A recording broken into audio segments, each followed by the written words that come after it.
আজকে নিয়ে আসলাম দারুণ স্বাদের ক্রিসপি চিজ পটেটো বল। প্রথমে আমি আলু সিদ্ধ করে নিলাম, আবার উপর থেকে চুনকা বের করে নিচ্ছি। কাঁচামরিচও সিদ্ধ করেছি পরিমাণ মতো।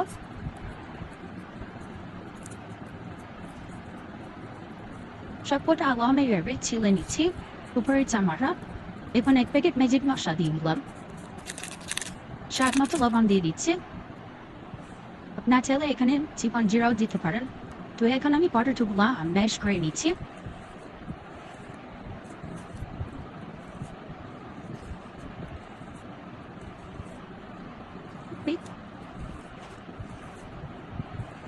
খুব ভালোভাবে ম্যাশ করে নিতে হবে। এবার ভালোভাবে মাথায় নিতে হবে।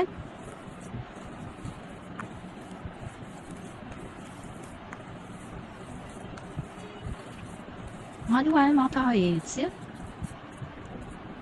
এখন এটাকে অল্প করে নিয়ে ব্লাড পেতে করে নিব। কম আরেকটা পাতলের কর্নফ্লাওয়ার নিয়ে নিলাম 1 টেবিল চামচের মতো। সমান একটা পানি দিয়ে পাতলা একটা ব্যাটার তৈরি করে নিচ্ছি, যাতে দলা বেঁধে না থাকে। খুব ভালোভাবে মেখে নিতে হবে। সামান্য একটু লবণ নিচ্ছি।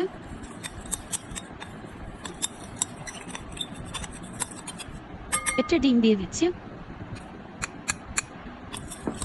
এবার ভালো করে মিক্স করে নেব। এবার ফেটে নেব কর্নফ্লাওয়ারের সাথে ডিমটা।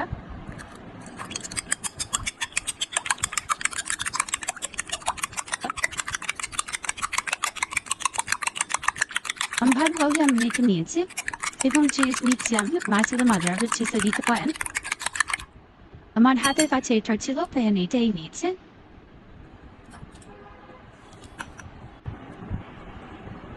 এখন আলুর মাঝখানে আমি খুব কিছু চিজ দিয়ে এবং গোল আকৃতি করে নিচ্ছি।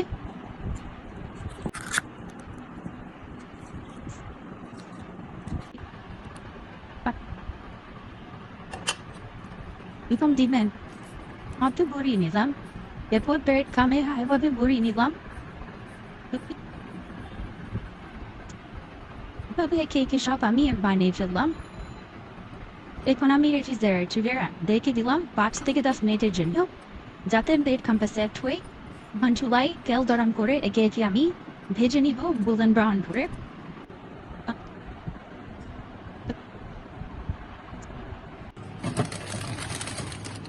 তো হয়ে গেল আমার ক্রিসপি চিজ পটেটো বল।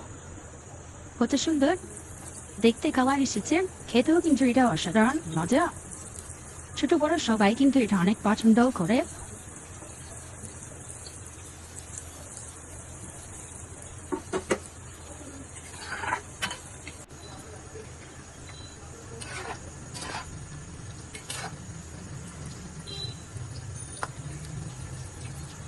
রাগুনটি পা দিয়ে আমি বেরিয়ে নিচ্ছি। কতটা সুন্দর কালার এসেছে। তৈরি হয়ে গেল আমার ক্রিসপি পটেটো চিজ বল।